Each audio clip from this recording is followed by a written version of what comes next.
కూర అయితే మాత్రం ఫినిష్ అయిపోయిందండి. టేస్ట్ అయితే మాత్రం అద్భుతంగా ఉంది. మీరు కూడా ఒక్కసారి ఈ విధంగా ట్రై చేయండి. బీరపొట్టు కూర. బీరకాయ పొట్టుతోటి కూర చూపిస్తాను కదండి.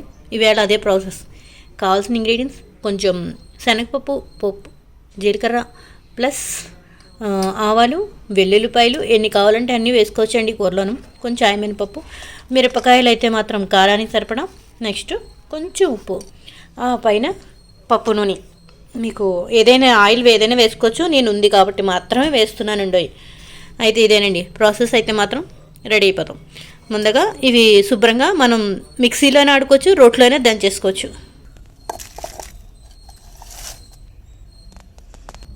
ఉప్పు ఇందులో కావాలంటే వేసుకోవచ్చు, లేదంటే దంచే దాంట్లో మిక్సీ కూర ఉండేటప్పుడైనా వేసుకోవచ్చు.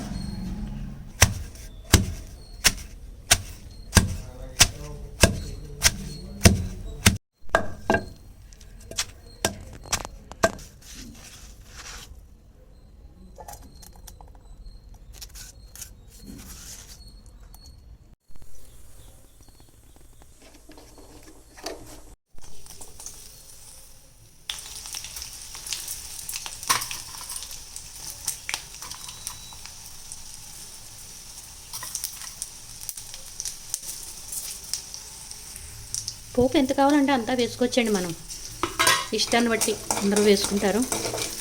అయితే బాగా వేగిపోయిందండి. బాగుంటుంది పోపు ఎక్కువ వేసుకుంటేను. పిల్లలు ఇష్టపడతారు ఎక్కువ. మా పిల్ల బీరకాయ కూర తిందు మా అమ్మాయి. అందుకని ఈ విధంగా నేను చేసి పెట్టేదానండి మునుపు. ఆ విధంగానే అలవాటైంది మా అమ్మాయికి ఈ బీరకాయ కూర. చిన్న చిన్న ముక్కలు. ఇప్పుడు ఈ ప్రాసెస్ ఏం చేస్తానంటే దీన్ని వాటర్ అంతా శుభ్రంగా పిండేసుకుందాం. ఈ విధంగా ఇలా వేస్తానండి. కూర పొడి పొడిలో ఆడుతూ వస్తుంది, చాలా బాగుంటుంది. ఇవన్నీ కొంచెం అడ్డం వస్తే ఇలాంటివి అయితే కొంచెం ముద్రగా ఉన్న వస్తాయి కదండి, తీసేసుకోవడం, ఈ విధంగా వేసేసుకోవడం. కూర అయితే మాత్రం చాలా బాగుంటుందండి.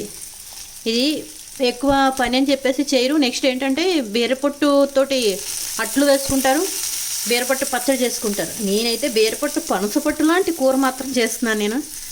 కొంచెం ప్రాసెస్ అయితే మాత్రం ఇదిగా ఉంటుంది. చిన్న చిన్నవి తరిగి మిక్సీలో ఇలా పెద్ద పెద్దవి అయితే నలగవని చెప్పి నేను దంచేసుకున్నానండి. గబగబా అయిపోతుంది నాకు ఈ విధంగా చేస్తాను. టేస్ట్ అయితే మాత్రం చాలా బాగుంటుంది. ఇప్పుడు దీన్ని బట్టి మనం ఉప్పు అది ఎంత వేయాలన్నది ఇందాక నేను ఉప్పు వేసాను కదండి, దాన్ని బట్టి కొంచెం తక్కువ అయితే మాత్రం వేసుకోవచ్చు అనమాట. సరే ఎంత బాగుంటుంది, పొడి పొడిలాడుతూ వస్తుంది. కానీ కొంచెం ఇలాగా విడివిడిగా రావడానికి మాత్రం టైం తీసుకుంటుంది. మ్యాక్సిమం ఇవన్నీ కొంచెం ఇలాగ తీగలాంటివి వస్తాయి కదా బీరకాయ, దాంట్లో తీసేసానండి. కూర ఈసారి గబగబా అయిపోతుంది. ఆ అడ్డం వస్తే తినడానికి మనకు కన్వీనియంట్గా ఉండదు, అందుకని తీసేసాను. మీకు ఈ బాక్సు కూర వండినప్పుడు అలా చూపిస్తున్నాను. నేను కరివేపాకు ఈ విధంగా ఇలా స్టోర్ చేసుకుంటాను, కాగితం పెట్టేసుకుని. కొత్తిమీర కూడా లాస్ట్కి వచ్చేసింది. ఇవి వారం రోజులైనా సరే ఇలాగే ఉంటుందండి. తడిగా లేకుండా ఉంటే శుభ్రంగా ఇలాగే పెట్టేసుకుంటే మీకు ఎన్ని రోజులైనా సరే బాగుంటుంది. ఫ్రిడ్జ్లో పెట్టేసుకుంటే కనుక. ఫ్రెష్గా ఉంది కరివేపాకు. కొంచెం కూరలో మనం ఎక్కువ వేసుకున్నా కూడా పర్వాలేదండి. కరివేపాకు తింటే కూడా మంచిదే కదా.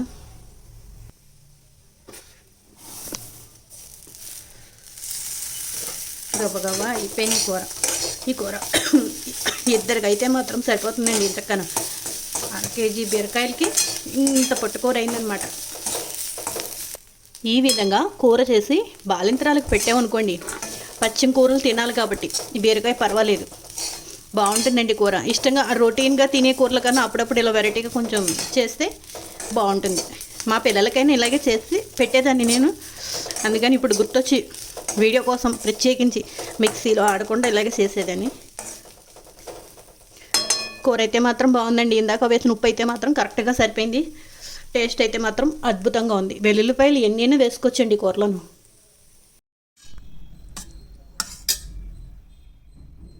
డాక్టర్ దగ్గరికి వెళ్ళేసరికి జ్వరంగా ఉన్న ఆపరేషన్ అయినా ఏదైనా సరే కొంచెం చారన్నం పెట్టండి అంటారు.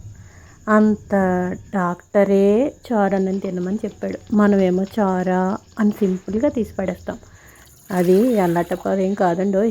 దాంట్లో వేయవలసిన ఇంగ్రీడియంట్స్ పచ్చిమిరపకాయలు, ఉప్పు, పసుపు, చింతపండు, బెల్లం ఇన్ని వేస్తే కానీ చారు టేస్ట్ అనేది ఉండదు.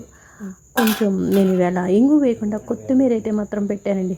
ఒక్కొక్క ఫ్లేవర్తో ఒక్కొక్కసారి చేసుకోవచ్చు. ఇంగుతోటి కొత్తిమీరతోటి కొంచెం ఆవాలు మినపప్పు, ఆవాలు శనగ, నెక్స్ట్ మెంతులు, కొంచెం జీలకర్ర, మిరపకాయ పోపు అయితే మాత్రం, కొత్తిమీర లాస్ట్ ఫినిషింగ్ టచ్. టేస్ట్ అయితే మాత్రం అదిరిపోతుంది. వేడి వేడి అన్నంలో అలా తిన్నామంటే పేషెంట్ అయితే మాత్రం అలా లేచి కూర్చుంటుందండి. రుచులు తెలుస్తాయి.